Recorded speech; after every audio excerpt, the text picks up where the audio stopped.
Hello everyone, this is Nivedita from Explorica, and today we have with us one of the youngest talent the Indian motorsport has to offer. He is the youngest champion to take part in Indian National Racing Championship held by MRF. At a very young and delicate age of 3, he underwent several surgeries because of a rare condition called clubfoot. He did not only defy to submit to the condition but also came out stronger than ever. Please welcome the living example of winners never quit itself, none other than Mr. Tijil Rao. Hi Tijil. Hi guys, how are you all doing? Thank you, We are Explorica, for doing having me good. here, and I look forward to the meeting. Thank you so much.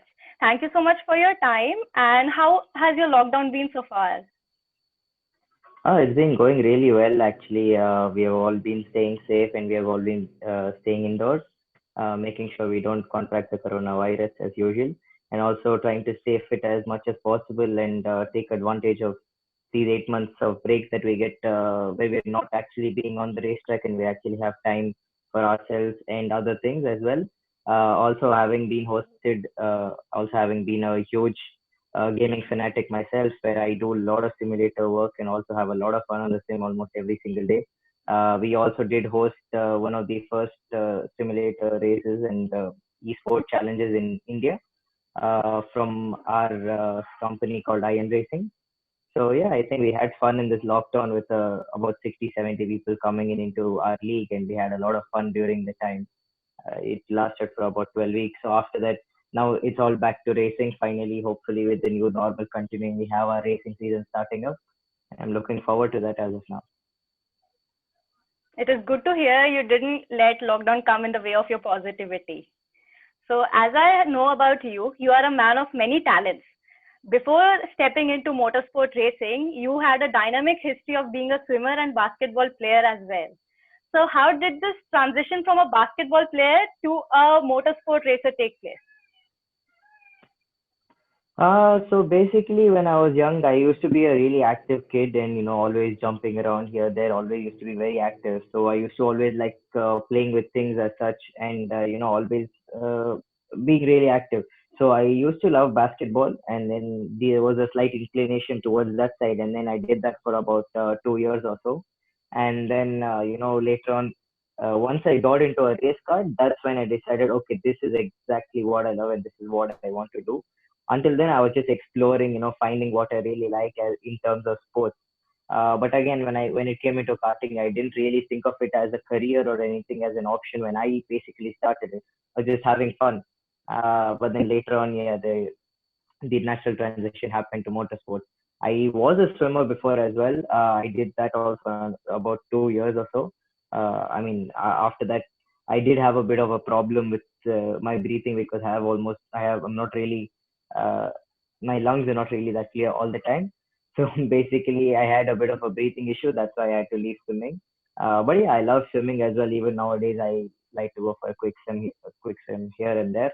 But other than that, yeah, racing is what I love, and racing is what I do at the end of the day. That is good to know. So, as I spoke in my interview, that you are a living example of winners never quit and quitters never win. So, we like to know from the winner himself, how did he face the physical challenge that came in your way, and how did you overcome it?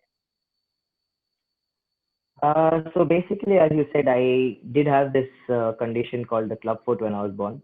I underwent 2 or 3 surgeries when I was a kid, when I was 3 years old, and the other when I was a bit older. So until then, I wasn't able to like really walk properly. I was in a cast for my legs from since I was 11 days old. So for almost majority of my childhood, like when I was smaller, until like about the age of 6 or 7, I wasn't able to walk 100% properly.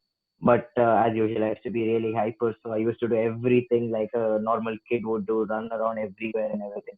Even though at the end of the day, I would come back home and say my legs are hurting a lot, I would still not stop.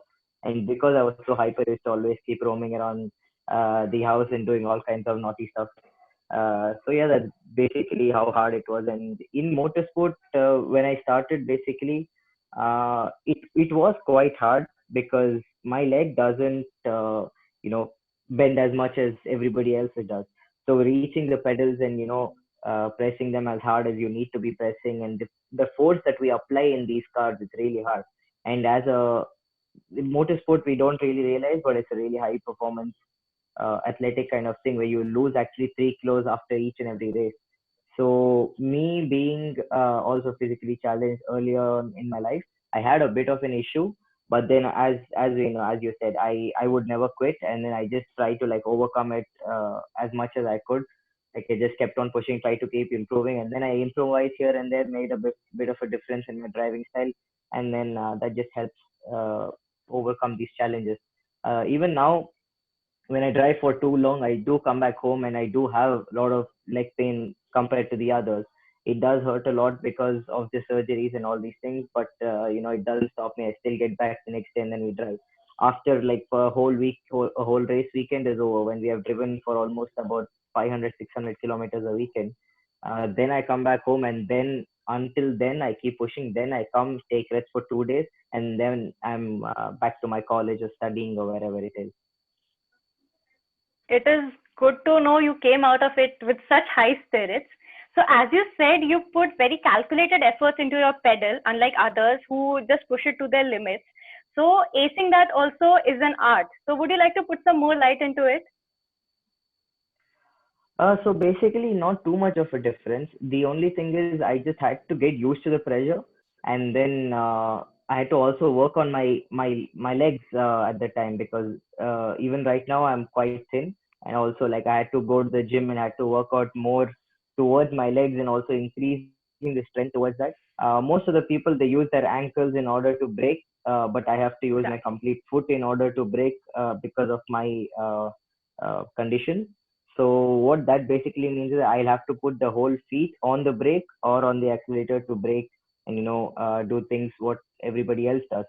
So to work on that, I basically just went to the gym, worked out as much as I could during the gaps and during the winter time that we get off when we are not racing at the track. And that's basically what I do. We always go, we're always at the gym working out, helping working ourselves out on the fitness levels and also improving our leg strength, our upper body strength, and everything like that. So I think yeah, that has helped me a lot more. And also the technique is a little bit hard to explain, but maybe if you could, maybe I will get a video sometime, and then you guys would understand better. Definitely, we'll be looking forward to it. So, what do you think about the increasing popularity of motorsports in India? Increasing popularity of motorsport. Okay. So basically, when I started motorsport, it wasn't really that popular. It was a bit popular back in the day, is what I've heard. But yeah, I'm not sure about that.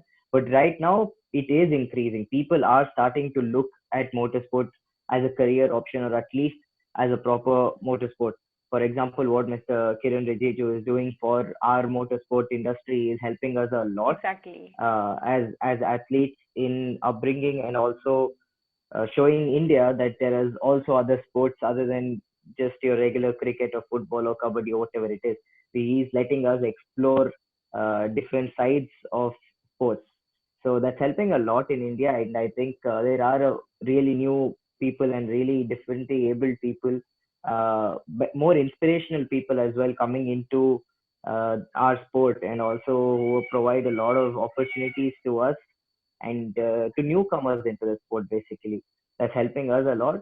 And I think yeah, even especially the upcoming sim racing side that's been happening, where you can sit at your Exactly. own house and drive around in your house in at your comfort at whatever time you would like, just at the simulator, like having a steering wheel at home and having a full cockpit at home, like with a gaming PC and a full setup.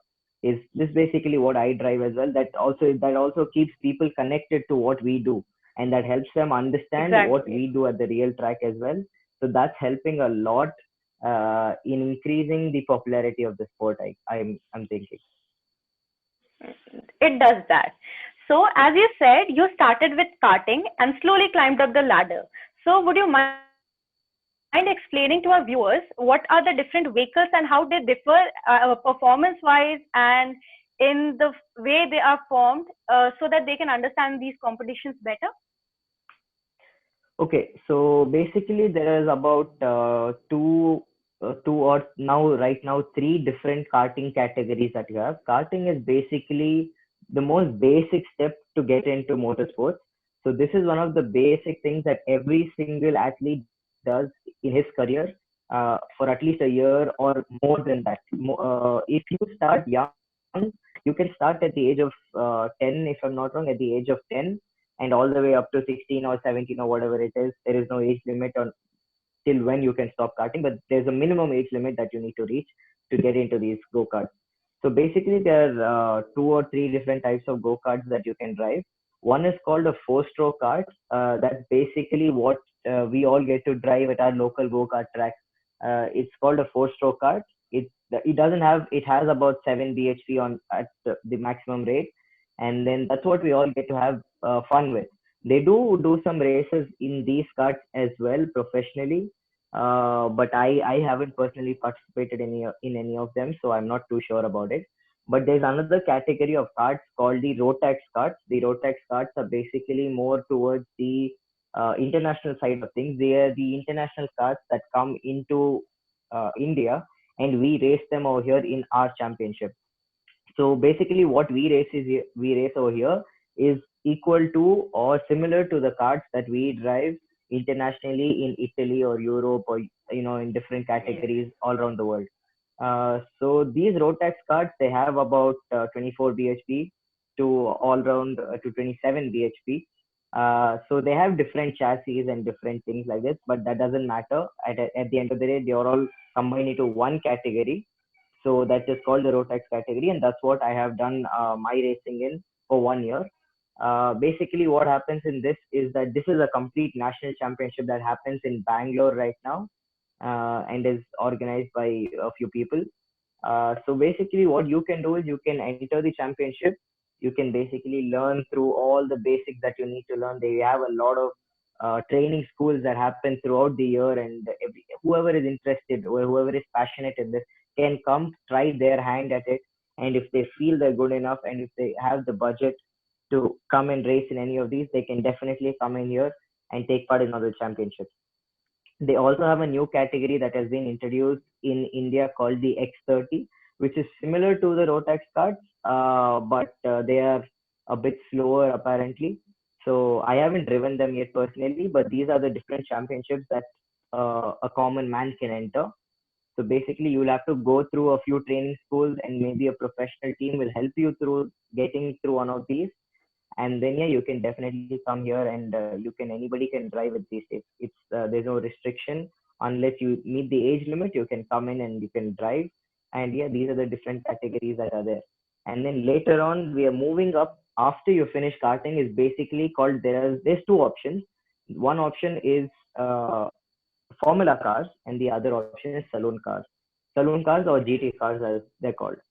So Formula cars is basically the cars that look similar to your Formula One cars. They're open cockpits. They do not have Open. any wheel Yeah. covers as such.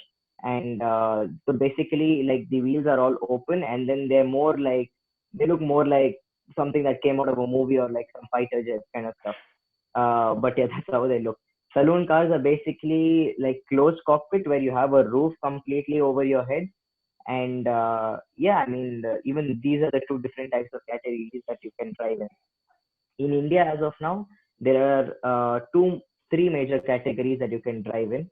I mean, in the formula cars has the LGB 1300, which is also known as the FLGB 1300. What that basically is the Formula cars with an Esteem Maruti Esteem engine.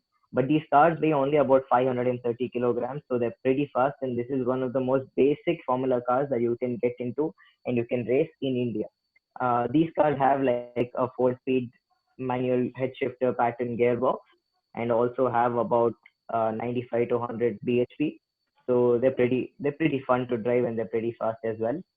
After moving on from the LGB 1300, there's another category called the FLGB LGBF4. So what happens in this is these cars are basically having the same engine, but the chassis construction is different, and the suspension is different, and the brakes are different to the LGB 1300. So these cars are organized by a different organizer. JK Tire organizes the FLGB LGB-F4s, and the LGB 1300s are organized by MRF. So basically, they're two different tire compounds and two different cars altogether. The LGB-F4s is more like a senior category kind of thing because there's lots of champion and ex-champions that drive over there, and I'm planning to do that as well this year, and hopefully that goes as well. After this, there's also another category for even more professional racing. It's called the 1600 Formula 1600 category, which is again organized by MRF. These cars have wings. These cars have wings in the front at the rear to provide downforce as such. I mean, yeah, that's what these cars do, and they have a much better engine and much faster engine. So yeah, that's basically the next step you want to progress to after you finish your 1300 and your LGB F4 that you can enter into. So the 1600 right now is the highest category that you can get into single seater racing in India. Other than this, in the saloon car category, you have uh, Volkswagen organizes their Emio Cup and the Polo Cup championships. Polo Cup. Also, there is another category called the Superstock and ITCs. So basically, these are different things. Superstock is basically a stock car with a few parts changed. ITC is more like a stock car with all completely customized parts, with which they are really, really fast on track. They're almost equal to a single seater space. So yeah, these are the different categories that you can all drive in India as of now. But at the basic, if you're starting or if you're thinking of entering motorsport right now, the most basic thing that you can do is enter karting, learn from there on, and then get into mostly like a single seater or saloon car, depending on where you want to go later on in the future. So for example, I want to get into if I want to get into like Formula cars later on in the future, maybe in Italy or Europe or wherever it is, then I would go through the Formula path. Or if I want to get into GT racing later on, like GT4, GT3s, or World Endurance Championship, Le Mans as it's Exactly. commonly known, uh, my path would be more towards the saloon car categories. I guess our viewers can take some very useful insights from this. So yes, you were trained by none other than the four-time champion himself, Deepak Chinnappa. So how is your relationship with him, and what kind of a person he is? Deepak Chinnappa is basically a really good person. I met him during my first ever training session with Momentum Motorsports.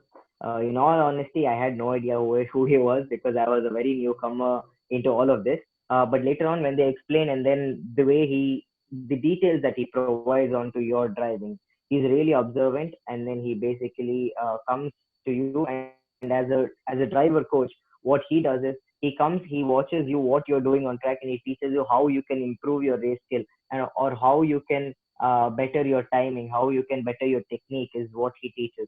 So he's basically my coach even right now. I know him from about 3 years now. Yeah, so it's been a privilege working with him and learning from him. He's also part of our racing company, our sim manufacturing company called Iron Racing right now.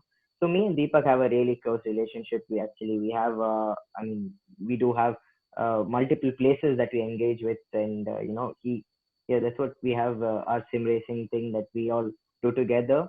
And yeah, he's also my coach, and then he helps me even nowadays. Even last weekend, he was there helping me, guiding me on how to do, what to do better, and where I can improve. So yeah, this is what he does, and he's he's really good at it. And I mean, four-time champion, he's super fast as well. So at any point in time, he would still beat me, but I'm getting there. Nice. So as we know that motorsport world has two legends, Senna and Schumacher, and both of them has very different driving styles. Senna is more impulsive when it comes to corner, whereas Schumacher is very calculative. So what, according to you, is most important, impulse or precision when it comes to pushing your car to the limit? So basically, I think we have different driving styles. Different drivers like different kinds of things. I would mostly like to be on towards the precision side, uh, because when you're driving a car at 160, 180, or even higher or whatever it is, you have to be on point on what you're doing. If you know what you're doing and if you know the limits of the car, until then, you just have to keep doing exactly what you're doing. You have to just be the same, and you have to be very, very precise. because your timing makes a huge difference. If you're consistent enough, you can keep your competitors behind you. But if you keep trying to like push too hard, for example, if you keep trying to improve and if you make mistakes as such, even one lap, if I make a bit of a mistake and if I go off track or something like that, I'm going to lose a lot of time, about 4 5 seconds. That is a huge amount of time in Exactly. our category where other drivers can just gain and then overtake us. So all the effort that you have put throughout the race for almost a lot of laps, and then somebody comes and overtakes you because of your own mistake that you did. So I would like to be more precise and more calculative on what I would like to do. But if you would ask me, that is only in the races. During my practice sessions, it's all about pushing to the absolute limit. I'm always doing whatever I feel like, and then always doing it via impulse. If I think, okay, the car is going to grip now, the car has the handling or the potential to be going here at this speed, then I go there and I push the limit as much as I can. I push till the limit until there's a slight mistake or something where I feel, okay, this is the limit. Once I've reached the limit, then I calm down a bit. And then in the races, I just focus on getting the consistent time. So yeah, that's basically my driving style, and that's basically what I prefer. But yeah, other people have different driving styles, and different drivers have their own way of driving. So what is your pre-race ritual? Before any race, what do you go through, or what is your like strategy behind a race where you are going to take part in? Um, so basically, one of my first things that I would do is definitely keep hydrated. The temperatures that we drive on are really, really high, and the temperatures in Chennai they go up to about like 45 degrees, 40, 46, 47 degrees during Exactly. the time that we drive in, which is in March, August, and June, July, and stuff like this. So it's like really, really hot, and then you get super dehydrated because, as you can see in the photo as well, we wear like a lot of layers inside so that we are all protected Exactly. with there's a layer that we wear that protects us from any kind of fires actually. So there's the inners that we wear are all really big, and they get really hot, and then you have your suit over that, which again is more helping us towards being protected from any kind of incidents or any problems that happen. So yeah, I think that dehydrates us a lot. So that's why I always keep hydrating first of all. Second of all, know your opponents, know where you're starting. Always have a calm mind, cool mind when you get into a race, and just keep your head down and focus on what you're doing. My third thing is always have a small little prayer to God as well. Because He has to keep us Very safe at the end of important. the day. It Motorsports is it is a bit risky, not too risky. There's a lot of precaution. There's lots of safety that goes into these races. We have these Arai helmets and all these kinds of things which are really like approved by the FIA. So they have a high standard of safety. But even then, after that, things can go wrong at times. So it's always better to have yourself prepared, and also it's very important to stay calm during a race and to always focus on what's your goal and just keep hitting it. Just keep hitting it. That's it. Surely. So, as we all know, that time management is a learned craft even for grown-ups. So, how do you manage your passion, your academics, your workout, and everything all together? So basically, when I go into the races, I miss a lot of days of my college and academics. So what I have to do is, as soon as I come back, I have to take like maximum of just a 2-day break, and then later on I have to go and continue my studies. So once I'm into the races, I'm completely over there. I have no idea what's happening in my studies. I keep that aside. I put that aside. Just focus on my races. And once I'm back over here, I have to make the slow transition back to my studies. Then I come back home. I just sit here because I'm here at this moment for another month, and then later on I gotta go back to the races again. So once I'm sitting at home, I'm basically just focusing on studies, getting my notes and preparing for the exams and stuff like that. And then once that is done, it's mostly the workouts just come in the middle. So the way the day is planned is basically I get up, attend all my college and everything, and then get with my notes and all that. As soon as I come back home, I take a bit of a break, and then I go to the gym to do a quick workout, have a good workout session almost every day, and then once I come back home, have a good night's sleep, and then next day back to the same thing again. That's all we have to be at. Nice. So, are you only interested in driving the car fast, or are you also interested in design and development of a car? Um, is a tricky one. So yeah, I'm really interested in driving the cars fast. That's a different thing altogether, and the thrill that's provided by that is massive. But I've also been really interested in cars in general as a kid. I'm really bad at drawing and stuff like that. But I don't know. I could draw cars better than everything else that I could draw.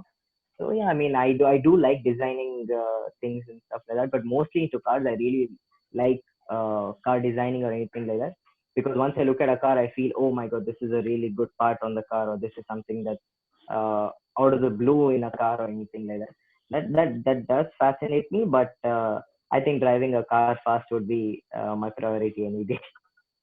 Nice. So, what are your future plans when it comes to motorsports? Right now, I'm planning to get this season done, season moving. And once this is done, hopefully looking at the future, we will be moving international sometime soon, and hopefully we'll win a championship there as well. But as of now, I'm focusing on competing the championship this year, and maybe later on, future Formula One champion or anything that could happen. Just enter Formula One also would be really great. But yeah, major goal right now is to go international and drive somewhere and represent my country elsewhere as well. So that's what we're focusing on right now, and hopefully that does come true one day. And all our best wishes are with you. So, for the final question, what is your message to the youth so that they stay strong and never give up, no matter what challenge life throws at them? So my message to the youth would be, there will be hardships that will come in the way, guys, but don't ever give up. If you feel like you're going through a rough patch, you just got to keep on moving. We all have our bad days, we all have our bad times. You feel you can do better, but don't ever stop until you have reached your goal, and always keep giving your 100% no matter what. If even if things don't work out your way, guys, at least give 100% of yourself, and then at least you'll have the satisfaction to say, okay, I gave my 100%, but if things didn't work out, they didn't work out. But always, guys, remember, don't ever stop. Always focus on your goal, and always keep your aim towards that goal, and always keep reaching towards it. Thank you so much for your precious words and time. You are a literally inspiring character. We all can take inspiration from, not only in the world of motorsport, but in general. Thank you so much for your time with us. Thank you. Thank you, everyone.